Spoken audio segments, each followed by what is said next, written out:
Good morning, Salem, and welcome to SHS Today. I'm Alfredo Acuna, and with me at the news desk is Katie Jamer. This morning, we'll be talking about the newest Star Wars movie, Julian Edelman's recent arrest, we dive into debates, explore what's going on in CTE, and much more. To start off, our very own Ethan and Mike got into the newest drama with the New England Patriots, more specifically, Julian Edelman's arrest.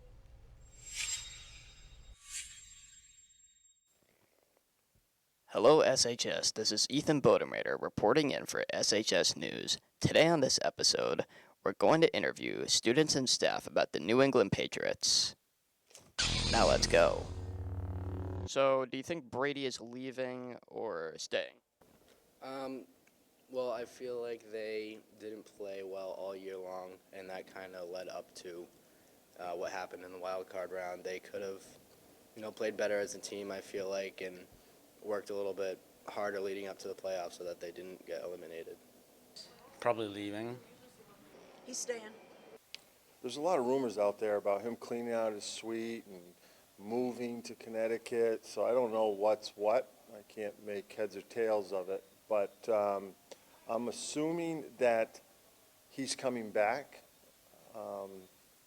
and if he does, I hope that they give him some help out on the outside, give him a couple receivers so he can throw the ball to somebody, because they can't rely on Edelman. No, I think he's staying. I think he still has too much to prove, and he knows that. How do you feel about the Patriots' recent loss? Very sad. Very, very sad. I feel pretty upset. I know that they know they could play better, and they could absolutely beat the Titans. It saddens me because I really look forward to watching them play on the weekend, and that they're not playing this weekend. It saddens me. But realistically, they just can't win every single year. So our expectations are very high for the Patriots. So when they lose, it's sad for sure. But they'll be back. They'll be okay. I think he's going to stay. I think in order for him to stay, we're going to have to get a few more assets for him to throw to, but I think he's going to stay. Interesting.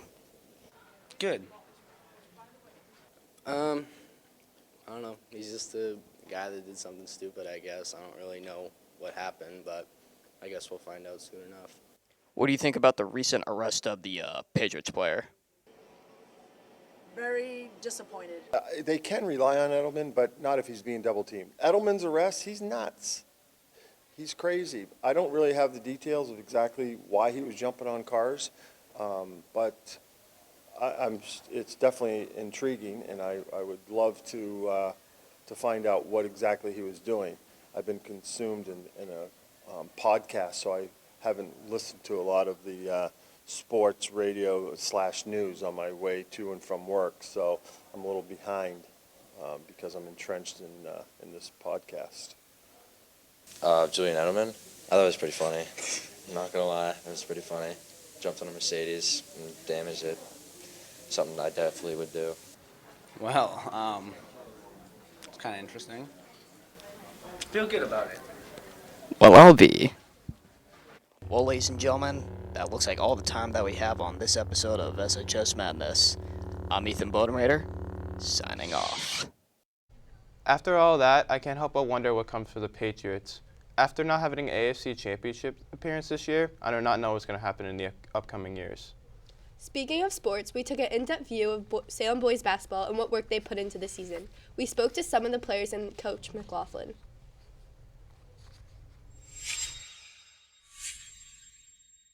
It's been a lifelong love. I've been playing since I was probably 3 or 4 years old. When I played here throughout my high school career.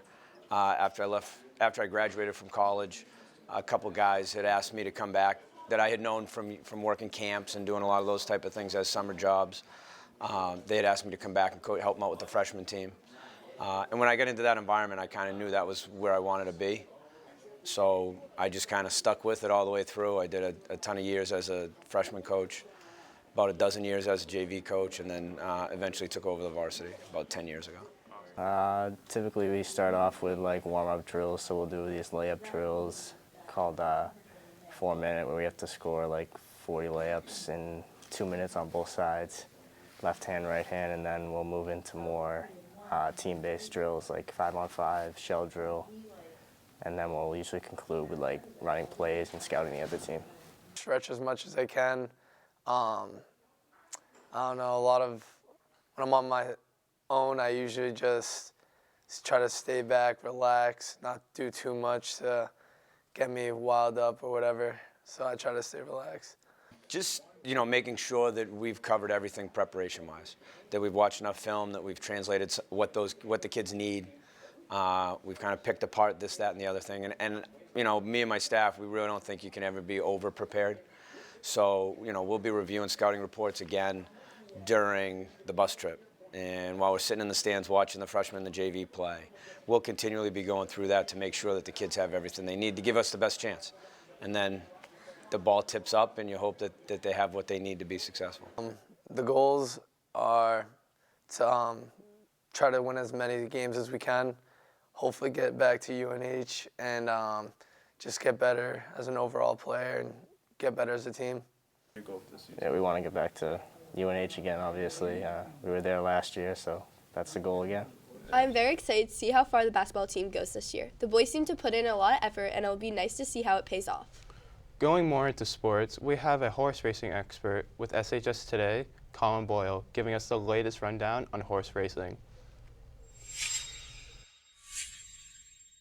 Hello, my name is Colin Boyle, USGA Dog, and I'm here with Thoroughbreds and Standardbreds in the back. We have a lot to go over from the past 3 weeks, so let's do it.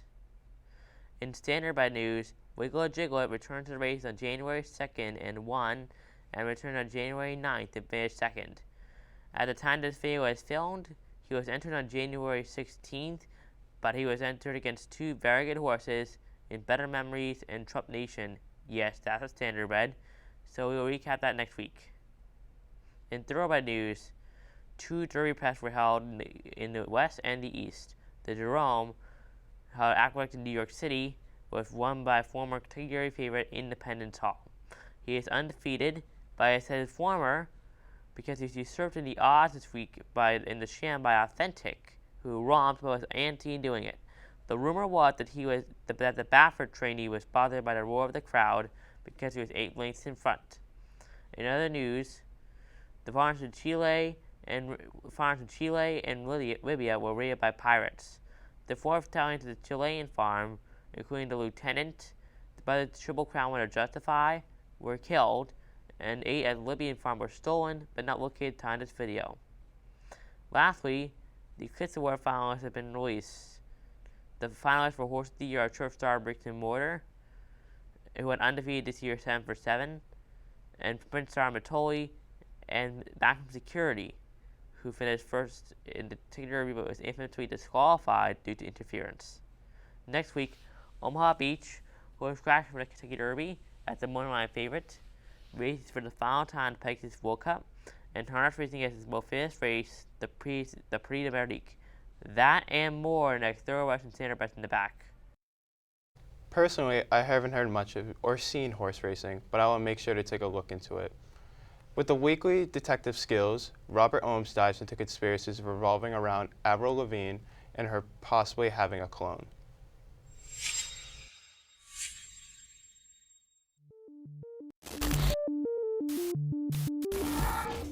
Hello and welcome back to the Dark World of Conspiracies, and today we're going to be talking about a crazy conspiracy about Avril Lavigne. Before we begin, anything we discuss in this is theories and only theories. Do not take anything in this as fact, especially with this conspiracy theory, because this may be one of the darkest conspiracies that we have touched on. Back in the early 2000s, Avril was at the height of her popularity. This also leads to paparazzi and all that other type of attention that comes with it. And people say that Avril is not a fan of that attention. So her record label decided to get a lookalike that looks a lot like Avril Lavigne, so then the paparazzi would just follow that lookalike around instead of following Avril Lavigne herself, which this is actually not uncommon. Celebrities a lot of the time actually do get lookalikes, so the paparazzis can follow their lookalikes around instead so they don't get harassed by the paparazzi. But then the theory takes a dark turn when Avril Lavigne quote-unquote killed herself. Again, Avril Lavigne was at the height of her career, and the record label would probably not want to give that up. So what the record label did was take that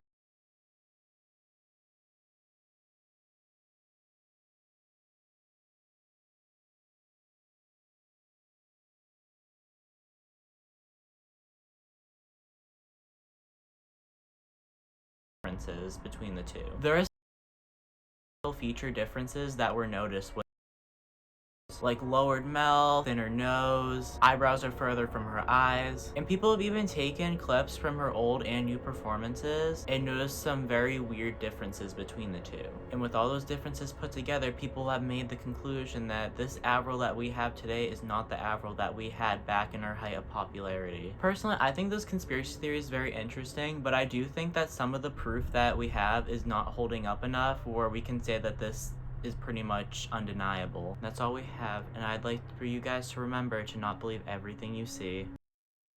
That really gave me the chills. Robert always knows how to send shivers down my spine. Recently, a new addition to the Star Wars series has been made. SHS Today, Nina will be giving us a review with films in a flash.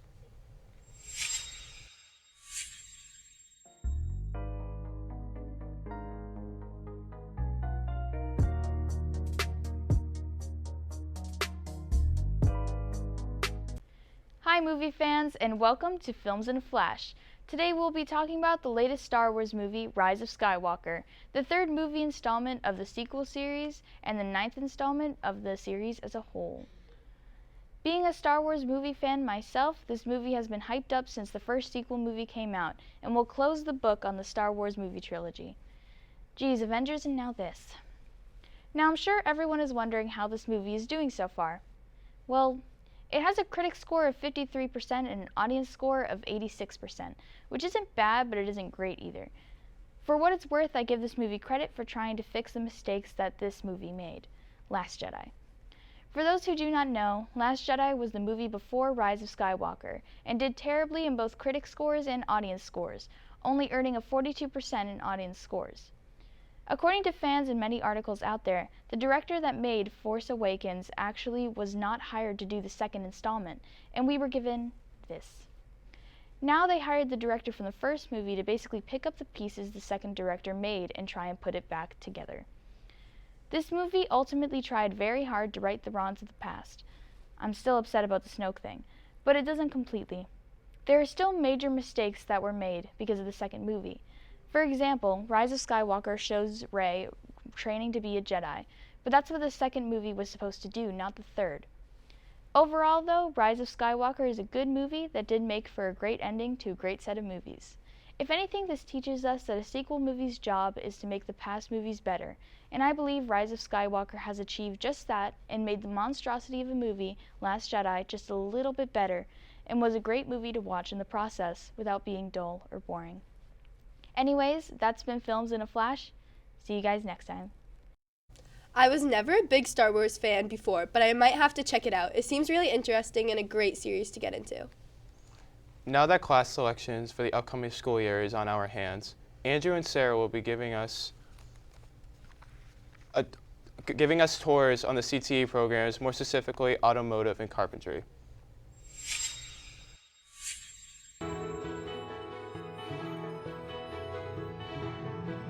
Our program is a 2-year, 540-hour program offered to sophomores through seniors. We teach you everything you need to know. The expectation is you walk in with no prior knowledge. I teach you how to mount and balance tires, state inspections, oil changes. 2 to 3 days are in the class. Like I said, 2 days are in the lab doing live work. All the cars that we see in the shop today belong to staff members or students that go to Salem High School. We still have a lot of math that we teach. We have a lot of English that we teach, and we do a lot of job preparation. So we do resume building, we do mock interviews, things like that to prepare our students for entry-level employment upon graduation. So the goal is to get them to stay in state. So we want them to take 2 years of auto here. We want them to be employed at a dealer here in town while they are enrolled in our program, and then we want them to go on to a community college automotive program and get an associate's degree in automotive technology. So we have a lot of our level 2 students go out on internship. We primarily teach Auto 2 Block 3, and the goal would be to get a student to go out on a Block 4 internship during their senior year. So they would come to me Block 3 and then go work for a local dealer Block 4. We are a Running Star program, so we offer 3 college credits at Manchester Community. It's not just cooking that we're up to around here. We're also, we run a restaurant, so that involves the service aspect. We also run this as a business, so the students have to really be cost conscious with the ingredients that they use, that they're not wasting anything. A collaborative component. All of our students will work individually. They'll also work as a team on different class activities, and when we run the restaurant, that's an even bigger team, so with a lot of different moving parts. Some want to go directly into industry. Some just want to gather some skills to maybe have a first job. And Culinary Institute of America or New England Culinary Institute, they'll take it to a post-secondary level to learn to refine their. There are internships. We have placed people in Tuscan Kitchen, the Common Man, and also the Copper Door and T-Bones. It's amazing that Salem High has these programs for students here to get ahead in school and learn new things. If you're looking to go to any of these fields as a career, this could be a beneficial step to your future. Lindsay, Jenna, and Evan introduced a new segment by asking a handful of students to participate in this topic and looking into its pros and cons. Is self-directed learning effective, or should schools continue to direct on how you learn? This is diving into debates. Self-directed learning is a slightly controversial contemporary form of education that allows students to have more academic freedom and choices when it comes to their schooling. To put the debate to rest, we looked into the Khan Academy Lab School to see how they applied self-directed learning in their unique school environment. The Khan Academy Lab School is a school that allows students to dictate the content and pace of their education. Whilst teachers employed in Khan Academy guide their students and help them if necessary, students themselves are responsible to set the pace of their individual learning and classwork. In addition to these changes, Khan Academy has 9.5-hour school days, removes classwork and traditional grades except for national standardized tests, prioritizes group projects, and allows students to complete most of their work on laptops. According to the research found, the majority of students love going to the school. But let's see what the students of Salem High think of this alternative educational environment. Are they for or against self-directed learning? I think it would be effective, seeing how throughout my years of school at least, everybody's been talking about how the school we're used to is not effective for everyone, like how some people are more visual and other teachers won't teach like that. I think it'd be more effective for Khan Academy because it is attuned to everyone in their individual self instead of just as a broad generation. I don't think that a Khan Academy Lab School would be very effective because due to their 9.5-hour schedules, it wouldn't allow for clubs, sports, driver's ed, or working, and it would make students need to work even harder school-wise to get scholarships to get into college, which are getting increasingly more expensive, meaning that weekends they would have to be working, and school days they would have to be doing work outside of school even though there is no homework because they'd need to raise their grades as much as they could because it'd be even more competitive grade-wise, and it would leave no room for social life and no room for driver's ed or clubs or sports. It also wouldn't make sense to ask a 9-year-olds to pick their own schedules when it's hard to ask 17-year-olds to pick what career path that they want to go on. It's hard to put all that pressure on a 17-year-old. Telling a 9-year-old to choose their own classes at that young of an age and younger, it wouldn't make sense. They'd pick the fun things. They'd pick arts and musics, and they wouldn't pick math classes that you need essentially for when you grow up.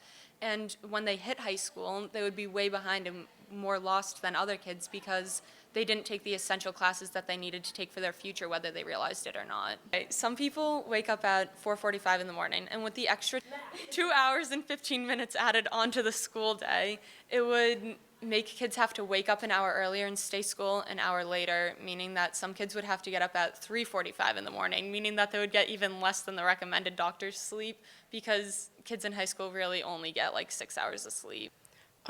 I do think self-directed learning in the Khan Academy Lab School would be effective because students tend to be more affected by seeing letter grades. It affects their mental health and it's caused a lot of stress.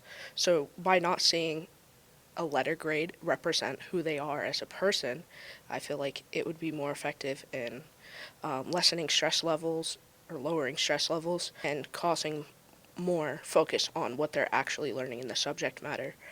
I do feel that students now can essentially teach themselves with everything that's on, all the resources that they have online. I feel teachers aren't as needed as before. I think it would be more effective with a younger range versus an older range because it would make more sense for transcripts wise. It would allow for the older students to be able to do what they need to get through in life. But the younger the kids are, they already have more energy than we do. So I think it would be more effective for them. So that way they can also get used to the regular, like, everyday math classes and English classes that they could be taking that we took in elementary school that would help them in further with high school and everything like that. I think it would be more effective with high school students because I know in high school it's a lot more letter grade focused. It's a very stressful environment. Not having letter grades would be more effective in causing lower stress levels. I feel as though high school students are more mature, so they can handle themselves in a more professional manner, so they can direct themselves easier than younger kids. Personally, I believe self-directed learning can be effective, but learning from your teachers is not bad as it can give you guidance on where to go with your studies. I agree as well. As the New Year's is up and rolling, Alyssa and Aiden asked Salem High School what their New Year's resolutions are for this year. Hi, my name's Aiden, and with me is Alyssa. As we bring in the new year, we want to ask you what your New Year's resolution is and how you're going to accomplish the goals. So let's go to the halls. To get through the next year by getting through the days. To get better grades by doing my work and studying. Yeah. My New Year's resolution is to get that money, get a job. My New Year's resolution is to spend as much time with my best friend, Mary Gallo, as possible. We're going to have lots of sleepovers and bake lots of cookies. Stay getting money, keep working hard. To walk my dog every day because she seems lonely. I leave her at home all day. Well, maybe in the summer I'll walk her in the mornings before school, but now it's too cold, so I walk her after school. Just to be a happy person in general. Just not being around negative people. My New Year's resolution is to lose some weight and get a girlfriend by the end of this year. Okay. By standing up for myself and putting things forward and trying. To work out more. By actually getting motivation and going to the gym. To be a better person. I have no idea. My New Year's resolution is to get a good job, get a lot of money, save up, and buy a car. Get a job. Make a lot of money and apply to college. Get a better job and apply to college. To do better in school. By doing better in school. I don't have one. Probably get straight A's continuously. Probably just by working hard, do all my homework, study, all the things you can do.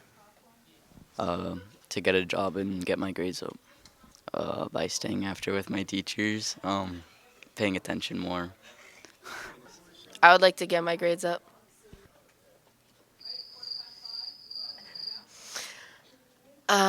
Do study. I like to study more, yes. My New Year's resolution is to get more sleep. I hope to go to bed earlier. To graduate. By showing up to school and doing my work. My New Year's resolution is to get better grades before my mom kills me. I don't know. To do better in chemistry. Stay after. To eat healthier. Eat healthier. My resolution is to stay healthy and be successful in school. I hope you all have New Year's resolutions as well. Thank you for joining us today, Salem High. We hope you all enjoyed and see you next week.